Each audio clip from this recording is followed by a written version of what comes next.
নমস্কার বন্ধুরা, এই ভিডিওতে আমি এজ এ ম্যান থিঙ্কেট বইয়ের 4 নম্বর অধ্যায় নিয়ে আলোচনা করব। বিচার এবং উদ্দেশ্য। যে সমস্ত লোকেদের জীবনে কোনো বিশেষ উদ্দেশ্য থাকে না, সে নিজেকে দয়ার চোখে দেখে এবং অতি সহজে সে ছোট ছোট চিন্তা, দুঃখ, বেদনা এবং কষ্টর শিকার হয়ে যায়। যে মানুষের নির্দিষ্ট একটা উদ্দেশ্য না থাকে, তাহলে সে দুঃখ বা ছোট ছোট কথায় আটকে রয়ে যায়। বুঝলে? তাহলে এই লাইনটি বুঝাতে চাইছে কি একটা উদ্দেশ্য থাকতে হবে। ধরো তুমি এক্সাম্পল ধরো কি আমি 4 বছরের মধ্যে গভর্নমেন্ট জব একটা নেবই। এই উদ্দেশ্যটাকে একদমই ভালোভাবে নিতে হবে আর এই উদ্দেশ্যের জন্য খাটতে হবে। ঠিক আছে? আর যদি তুমি উদ্দেশ্য না নাও, তাহলে ওই ছোট ছোট কথাতে দুঃখ কষ্ট পেয়ে তুমি উদ্দেশ্যটাকে কখনো পুরো করতে পারবে না। চেষ্টা ও অভ্যাসের দ্বারাই শক্তি বিকশিত করা সম্ভব। তাহলে কোনো আত্মা যত দুর্বল হোক না কেন, এই কথা বিশ্বাস করে নিয়ে শীঘ্র কাজ করা শুরু করে দেবে। বলতে চাইছে চেষ্টা ও অভ্যাসের দ্বারাই শক্তি বিকশিত হয়।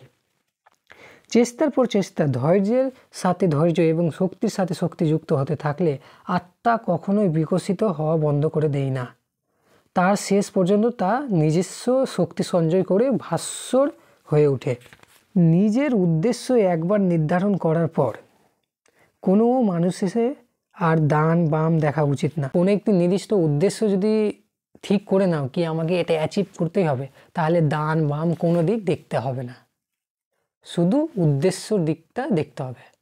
মানসিকভাবে প্রস্তুতি নিয়ে সোজা রাস্তায় হাঁটা উচিত।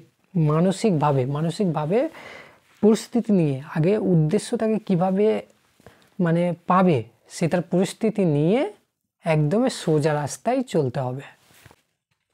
সন্দেহ ও ভয়কে মন থেকে ঝেড়ে ফেলতে হবে। সন্দেহ ও ভয়কে সব কিছু ঝেড়ে ফেলতে হবে। সন্দেহ আর ভয় এমন দুটি অনুঘটক যা আপনার সমস্ত প্রয়াসকে ছিন্ন ভিন্ন করে দিতে পারে। সন্দেহ আর ভয়টা অনেক ভয়ঙ্কর জিনিস, সব কিছু ছিন্ন ভিন্ন করে দিতে পারে, নিষ্প্রভাবী করে তুলতে পারে।